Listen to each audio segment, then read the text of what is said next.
everyone, it's Nina, and I'm here today with Newton's Nook Designs. Today is the Deck the Halls with Inky Paws blog hop. We are kicking off the holiday season with this festive blog hop, which has all sorts of holiday inspiration for your upcoming cards. And here we're also releasing the Whispering Pines stamp set, which is what I'm using in today's card. So here's the stamp set, and I'm using the top stamp up there with the 3 trees. But as you can see, there's all sorts of really cute stamps in this set, which are all original illustrations by Jennifer Jackson, who's the owner of Newton's Nook Designs. So here are my distressing colors. We're going to be doing some watercolor stamping using these colors, and I've picked out Shabby Shutters, Peeled Paint, and Forest Moss for this.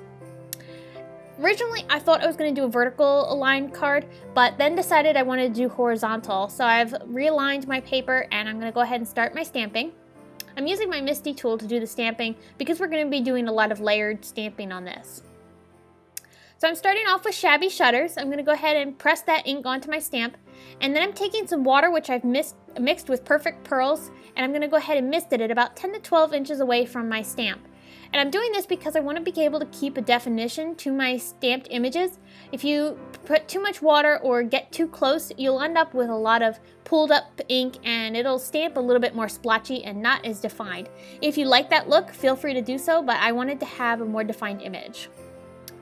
So now I'm taking some peeled paint and I'm going to go ahead and mist this one once again with the Perfect Pearl water.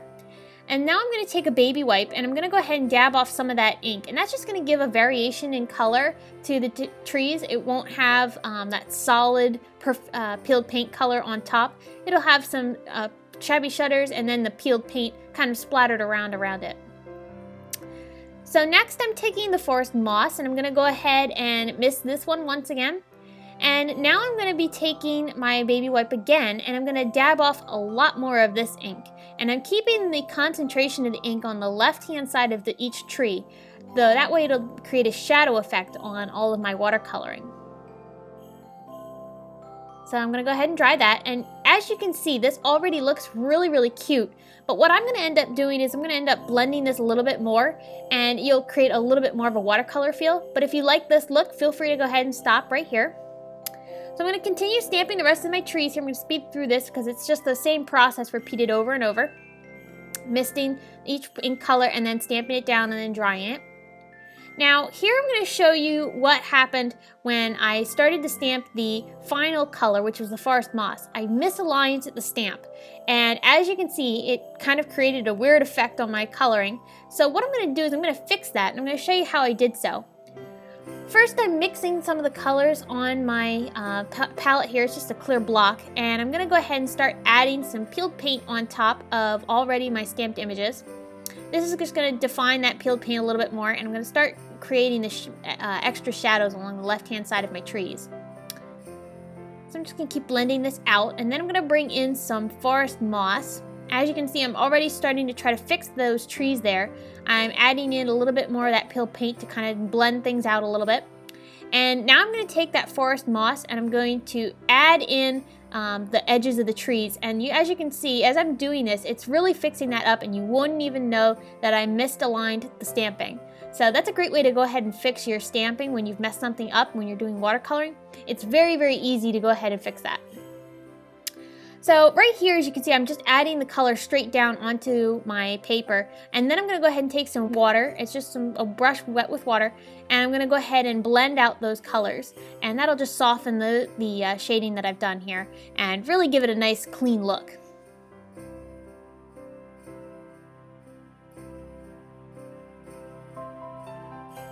Now I'm working on the sky. I'm using some Salty Ocean, which I've watered down a bit. And I'm going to go ahead and start adding in that color. And as you can see, it's blending a little bit with the greens that I've used on the trees, and that's okay. I wanted it to do that because I wanted it to be able to create a little bit of a halo effect on the trees to make them look like they're a little bit lit up. And if you don't like that look, you could go ahead and either do the sky first and mask off the trees, or you could go ahead and stamp the trees in a lighter color and then add the watercolor stamping on top after you've done the sky. So you can there's a few ways you can get around having that bleeding not happen.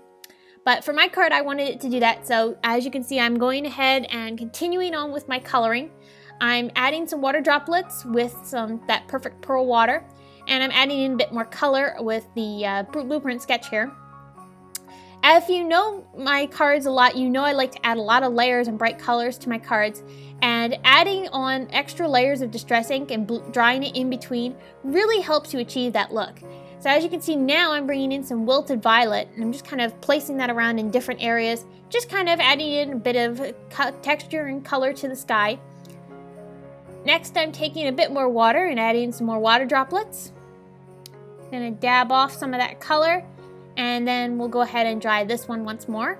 I'm just gonna keep repeating this process until I've gotten the sky to look the way I want.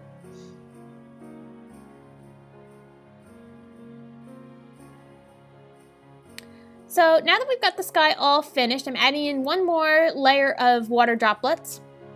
And I'll go ahead and dab those off and then dry them.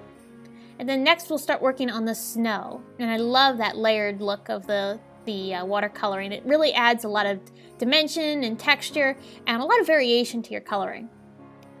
So here is the milled lavender color that I'm using for the snow. It's a very, very light purple, and I'm watering it down quite a bit, so it's still really, really light. And next I'm adding more of that milled lavender in some paint splatters.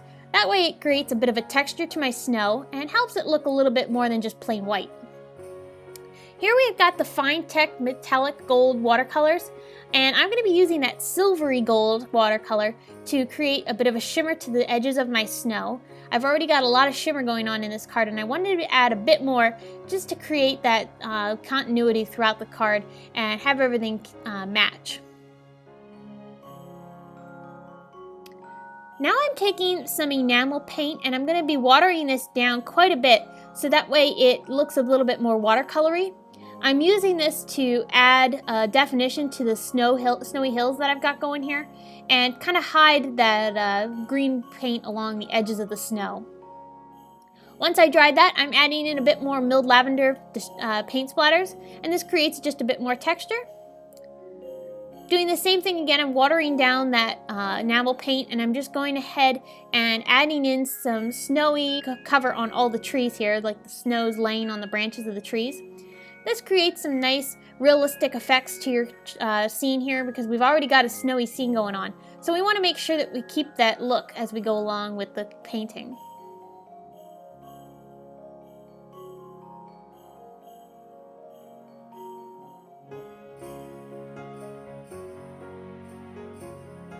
Finally, I'm taking that enamel paint once more, and I've not watered this down too much, and I'm adding in some paint splatters along the sky. This creates the look of snow because this is a snowy scene again, like I said. So we want to have the snow falling from the sky.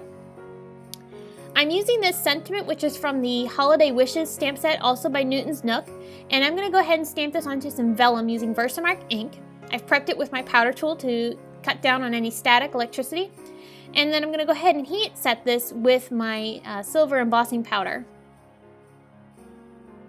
Once I've got that heat embossed, I'm taking my fine tip scissors and I'm cutting out the sentiment, leaving a border around the words. This is just help pop it off the sentiment strip that we're adding on the bottom portion of the card.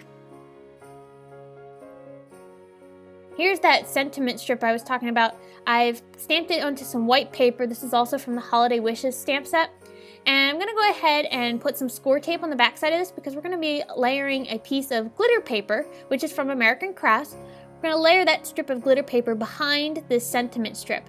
And that score tape is really, really strong and will hold that glitter paper down onto our sentiment strip here because glitter paper is a bit harder to attach to some of your cards just because of the texture and feel of the paper. It's not as easily adhered.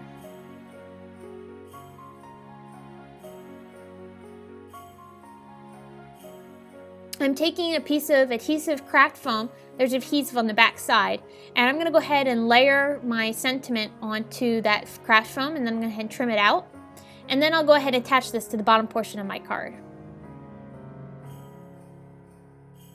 Here I've got some PPA matte adhesive. This is a clear liquid adhesive. I absolutely love this stuff. It dries clear. And I'm just adding some onto the bottom portion of my sentiment, and I'll go ahead and attach this onto my sentiment strip that I've got going across the bottom portion of the card.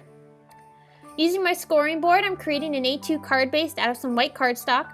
I'm going to go ahead and start layering all of my pieces together for my card. I'm putting some score tape on the back side of this panel here. This is our watercolor panel. And then I'm going to go ahead and attach it to that glitter paper that you see there.